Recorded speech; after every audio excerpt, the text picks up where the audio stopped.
High guys, welcome to সিনাস lifestyle. এখানে আমার দেখো দুটো গোপাল আছে।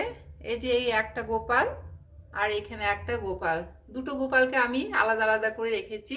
আমাদের যে ঠাকুরমশাই বা পুরোহিত ছিলেন, পুরোহিত আছেন, সেই পুরোহিত বলেছেন যে দুটো গোপালকে একসঙ্গে রাখা যায় না। আমার ছেলে কিন্তু এই গোপালকে কিছুতে অন্য জায়গায় দেবে না, তাই আমি এভাবে দুটো গোপালকে রেখেছি। মধ্যেখানে আমি জগন্নাথ দেবকে রেখেছি। এই দেখো এখানে আমার রাধাকৃষ্ণ আছে, এই আমার গোপু সোনা, এই দুটো গোপু সোনা আছে। এই পুজো করা হয়ে গেছে, সকালবেলায় আমি ঘুম থেকে উঠেই পুজো করে নিই। এরপরে আমি এই যে এখানে আমার আদ্যা মা আছে, আমার শাশুড়ি মা, ওনাদেরকে পুজো করতেন, আমিও তাই পুজো করি।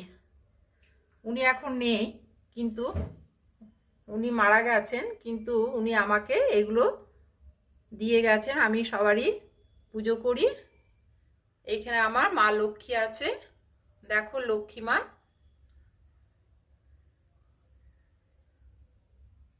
দেখো সিংহবাহিনী, এটা হচ্ছে বৈষ্ণব দেবী, এই শারদমা রামকৃষ্ণ, এটা হচ্ছে ভূতেশানন্দ গুরুদেব, মানে আমার শাশুড়ি মায়ের। আমার এখনো দীক্ষা হয়নি, আমি দীক্ষা নিইনি।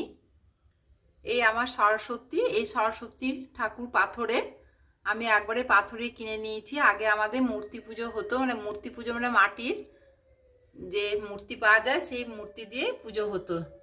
এখন আমরা একবারে পাথরের কিনে নিয়েছি। এই যে লক্ষ্মী নারায়ণ, আর এখানে আছে আমার বাবা লোকনাথ। তোমাদেরকে ঠাকুরের সঙ্গে পরিচয় করিয়ে দিলাম, আমার ঘরের ঠাকুরের। ভিডিওটা ভালো লাগলে নিশ্চয়ই তোমরা একটা সাবস্ক্রাইব করতে ভুলবে না।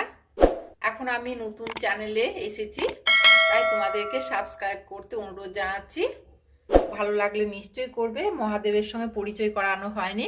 এই আমার মহাদেব, এই মহাদেবকে আমি পুজো করি। শিবরাত্রি বা নীলষষ্ঠীর দিনও আমি কিন্তু এই মহাদেবকে পুজো করে থাকি।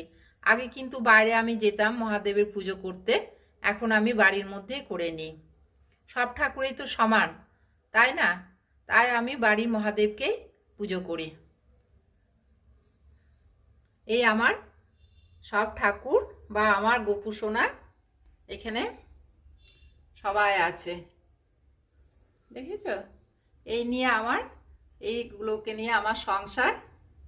কেমন লাগলো তোমাদের? তোমরা নিশ্চয়ই কমেন্টে আমাকে জানাবে, পারলে একটা সাবস্ক্রাইব করে নিশ্চয়ই দেবে।